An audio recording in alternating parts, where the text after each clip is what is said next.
n'oziwumuzaamu omwana n'ozizaamu kati ratio ebeera 600 to 225 mukazi 600 omusajja 225. This is breeding stock.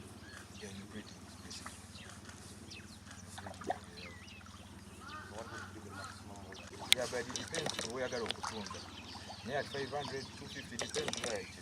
If you are around 1 kilo, 700 grams. Never be that Kenyan market 250. Or feeding, basically feeding, cost ever. Like this one, I can see is about. No, this one, breeding. In a cage could be after 2 weeks, we got you, something that you. They got one fertilizer, maybe one. Era wegava wanogagenda ali mu reservoir ekosa pump ekikubu netuweereza ebirime. You make this pellets as well? No, this week.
Dry it and give us a concentrate to flies.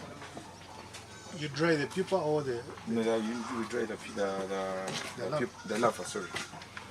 Is it more cost effective?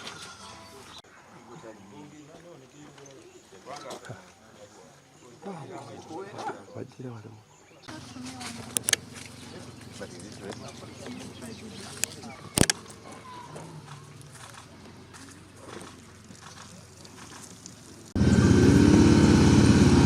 Yeah.